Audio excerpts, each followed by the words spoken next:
بسم اللہ الرحمن الرحیم۔ السلام علیکم ورحمۃ اللہ وبرکاتہ۔ آج ہم پڑھیں گے قرآن حکیم کی سورہ مبارکہ سورۃ النساء۔ اس کی آیت کریمہ نمبر 11 جو ہے یہ آج ہم تلاوت کریں گے۔ اس کی تجوید بھی سیکھیں گے، ساتھ اس کا ترجمہ اور مفہوم بھی ہم سیکھیں گے۔ یہ آیت مبارکہ تھوڑی سی لمبی ہے تو آج ہم صرف ایک آیت کریمہ انشاءاللہ العزیز یہ سیکھیں گے۔ شروع کرتے ہیں آج کا سبق۔ بسم اللہ الرحمن الرحیم۔ یوصیکم اللہ فی اولادکم للذکر مثل حظ الانثیین فإن کن نساء فوق اثنتين فلهن ثلثا ما ترك وإن كانت واحدة فلها النصف۔ جی اب اس آیت مبارکہ کی تجوید دیکھیے گا۔ سب سے پہلے یوصیکم اللہ، یہاں پہ شروع میں واو مدہ ہے، آپ اسے لمبا کیجیے گا۔ یوسی، اسے یو سی نہیں پڑھنا آپ نے، بلکہ واو مدہ ہے، نرمی سے تھوڑا سا کھینچ کے یوصیکم اللہ۔ صاد کو آپ موٹا رکھیے گا، اگرچہ اس کے نیچے زیر ہے لیکن پھر بھی یہ حرف ہمیشہ موٹا پڑھا جائے گا۔ یوصیکم اللہ، لفظ اللہ کو موٹا رکھیے گا، اس سے پہلے میم کے اوپر پیش کی وجہ سے۔ فی اولادکم، یہاں جو مد ہے اسے مد منفصل کہا جاتا ہے، اسے 4 سیکنڈ تک لمبا کر سکتے ہیں، اس سے کم بھی آپ اس کو لمبا کر سکتے ہیں۔ فی اولادکم، لیکن ایک خیال رکھیے گا، آپ جتنا اس کو لمبا کرتے ہیں اس چھوٹی مد کو، تو آپ نے پھر کوشش کرنی ہے کہ دوران تلاوت جہاں جہاں بھی یہ چھوٹی مد آتی ہے تو آپ نے اس کو اتنا ہی لمبا کرنا ہے جتنا آپ نے پہلی دفعہ آپ نے اس کو لمبا کیا۔ اب ایسا نہیں ہے کسی جگہ پہ آپ 2 الف کے برابر لمبا کریں، کہیں پہ 4 کے برابر کر دیں، کہیں 5 کے برابر کر دیں، تو یہ درست نہیں ہے۔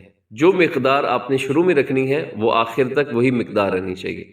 جی دیکھیے گا، فی اولادکم للذکر، للذکر، یہاں را جو ہے یہ باریک ہوگا۔ اس سے پہلے رموز اوقاف میں سے قاف لکھا ہوا ہے، یہاں بہتر ہے وقف نہ کریں، آپ ملا کے پڑھیں للذکر۔ اسے یہ ذال ہے اور یہاں زیادہ چانسز ہوتے ہیں کہ ذال کو زا نہ کر دیا جائے۔ للذکر، للذکر، را اس میں باریک رکھیے گا۔ آگے دیکھیے گا، مثل حظ الانثیین، پھر سنیے گا، مثلو میں سا کو سین نہ کیجیے گا، اسے مثلو نہیں کرنا آپ نے، بلکہ یہاں پہ تھوڑا سا آپ نے کیا کرنا ہے، بہت کنٹرول کرتے ہوئے آپ نے حرف سا کو ادا کرنا ہے کہ اس کے اندر سیٹی نہ رہے۔ مثل حظ الانثیین، آگے یہاں وقف کر دیجیے گا، رموز اوقاف میں سے جیم ہے، اور انثیین، نون ساکن کے بعد حرف سا ہے، سا، تو یہاں کیا کریں گے، آپ یہاں پہ اخفا کریں گے اور آخر میں نون کے نیچے زیر ہے، وقف کریں گے تو یہاں نون کو ساکن کر دیں۔ پھر دیکھیے گا، للذکر مثل حظ الانثیین، آگے فإن کن، یہاں فإن نون ساکن ہے اور یہاں بھی آپ اخفا کریں گے، کن، یہاں نون مشدد ہے، یہاں غنہ ہے، نساء فوق اثنتین، یہاں جو مد ہے یہ مد متصل ہے، نساء فوق اثنتین، اور اخفا بھی ہے کیونکہ تنوین ہے 2 زبر، اس کے بعد فا ہے تو یہاں اخفا کیجیے گا۔ پھر دیکھیے اس کو، نساء فوق اثنتین فلهن ثلثا ما ترک، یہاں پہ ترک، را اس کے اندر پر ہے، تا اور کاف کو بریک رکھیے گا۔ یہاں بھی رموز اوقاف میں سے جیم ہے تو آپ یہاں پہ بھی وقف کر سکتے ہیں، آخر میں کاف کو ساکن کریں گے۔ آگے دیکھیے گا، وَإِن كَانَتْ وَاحِدَةً فَلَهَا النِّصْفُ وَإِن كَانَتْ وَاحِدَةً فَلَهَا النِّصْفُ. جی یہاں نون ساکن شروع میں، وَإِن كَانَتْ یہاں بھی اخفا کریں گے، اور كَانَتْ وَاحِدَةً یہاں بھی اخفا ہے، فَلَهَا النِّصْفُ. پھر سنیے گا اس کو، وَاحِدَةً فَلَهَا النِّصْفُ. یہاں رموز اوقاف کی جو علامت ہے طا، یہ تو قوی علامت ہے وقف کی، تو اب یہاں پہ رک جائے گا. آگے دیکھیے گا، وَلِأَبَوَيْهِ لِكُلِّ وَاحِدٍ مِّنْهُمَا السُّدُسُ مِمَّا تَرَكَ إِن كَانَ لَهُ وَلَدٌ. وَلِأَبَوَيْهِ تھوڑا سا مشکل ہے، لام کے نیچے زیر ہے اور مجہول نہ کیجیے گا، والے ابوے نہیں کیجیے گا، وَلِأَبَوَيْهِ. پھر سنیں گے، وَلِأَبَوَيْهِ لِكُلِّ لام زیر لی، لِكُلِّ نہ کیجیے گا، وَلِأَبَوَيْهِ لِكُلِّ وَاحِدٍ مِّنْهُمَا السُّدُسُ. واحد پہ تنوین کے بعد میم ہے، ادغام ہوگا غنّے کے ساتھ، واحد منہما السدس. منہما نون ساکن کی بدھا ہے تو یہاں پہ اظہار ہوگا، منہما السدس مما ترک ان کان له ولد. یہاں وقف کر دیجیے گا، رموز اوقاف میں سے جیم ہے، ولدن لکھا ہوا ہے، لیکن آپ یہاں پہ کیا کریں گے، تنوین کو ساکن کر دیں گے. دو پیش کی تنوین ہے تو آپ اس کو ساکن کر دیں گے، ولد. اور جب دال ساکن ہوتی ہے تو آپ وہاں پہ قلقلہ بھی کر دیتے ہیں، ولد ولد. بعض لوگ جو قلقلہ کرتے ہیں تو وہ تھوڑا سا یہ غلطی کر دیتے ہیں کہ وہ آواز کو روک دیتے ہیں. کیسے روکتے ہیں، ولد ولد، یہ درست نہیں ہے، بلکہ کیسے، ولد ولد، ایسے آپ نے اس کو قلقلہ کرنا ہے. فَإِن لَّمْ يَكُن لَّهُ وَلَدٌ وَوَرِثَهُ أَبَوَاهُ فَلِأُمِّهِ الثُّلُثُ. جی یہاں دیکھیں، یہاں اکثر جو رولز اپلائی ہو رہے ہیں وہ ایک جیسے ہیں، کیونکہ بار بار یہ الفاظ ریپیٹ ہو رہے ہیں. فَإِن لَّم میں جو ہے ادغام ہے، نون ساکن کے بعد لام کی وجہ سے، ادغام بغیر غنّے کے. اسے فَإِن لم نہیں پڑھنا، بلکہ نون اس میں بالکل کیا ہوگا، ختم ہو جائے گا، سائلنٹ ہوگا، نہیں پڑھا جائے گا. فَإِن لَّمْ يَكُن لَّهُ وَلَدٌ وَوَرِثَهُ، وَلَدٌ میں بھی ادغام ہے، تنوین کے بعد واو. آگے دیکھیے گا، وَلَدٌ وَوَرِثَهُ أَبَوَاهُ.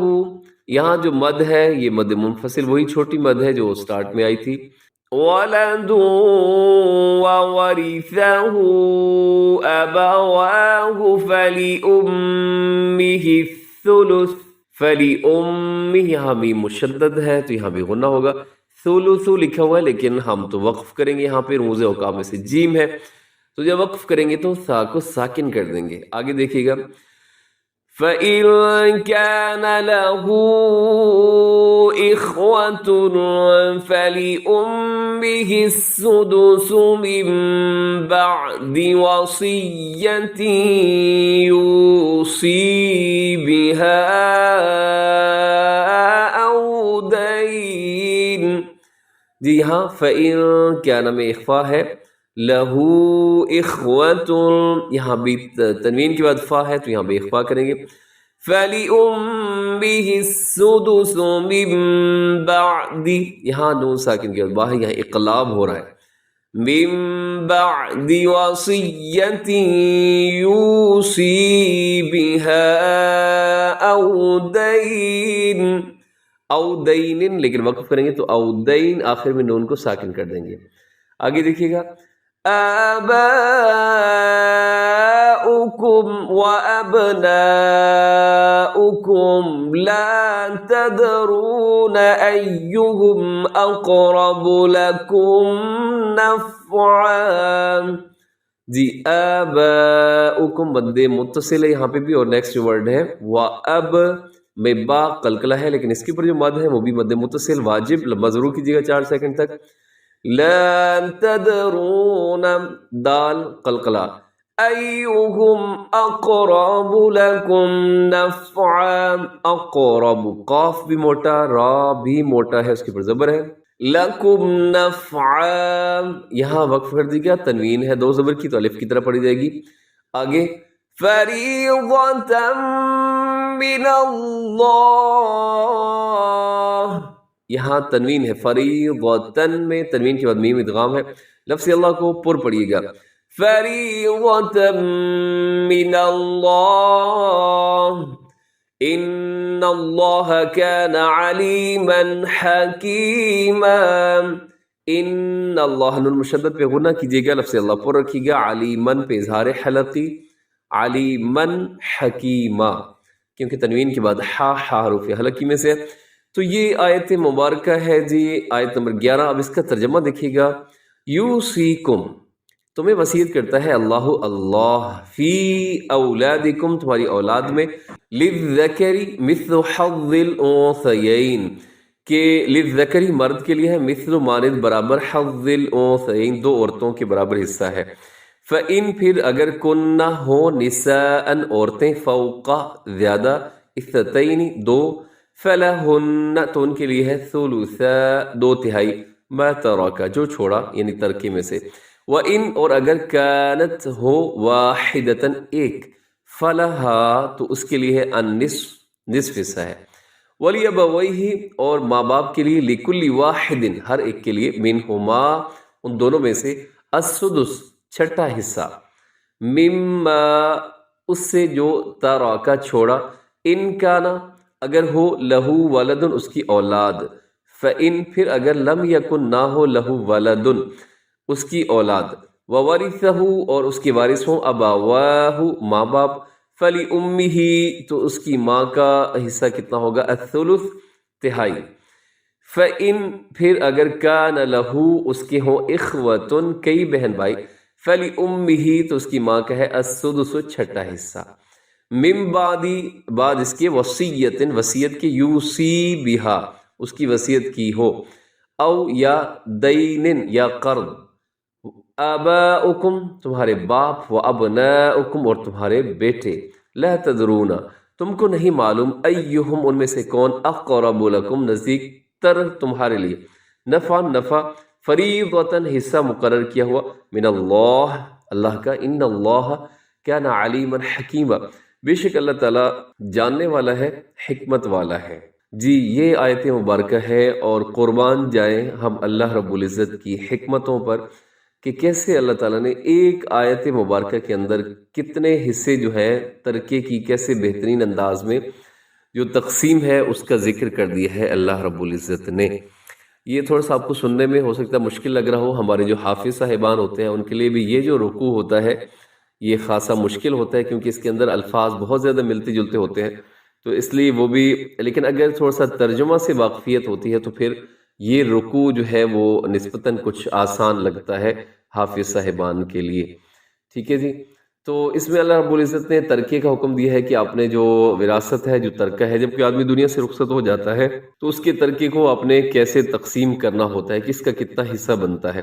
یاد رکھیے جب بھی کوئی آدمی دنیا سے رخصت ہو جاتا ہے، ایک سوال بھی آیا تھا شاہین انجم کی طرف سے کہ ترکہ کب تقسیم کرنا چاہیے یا کتنی جلدی تقسیم کرنا چاہیے تھا، اس طرح کا ان کا ایک سوال بھی تھا. تو یاد رکھیے کہ جو ترکہ ہوتا ہے جب کوئی بھی آدمی دنیا سے رخصت ہو جاتا ہے تو وہ جتنی جلدی ہو سکے، جتنی جلدی ممکن ہو سکے، آپ اس کی ترکے کو ضرور تقسیم کیجیے.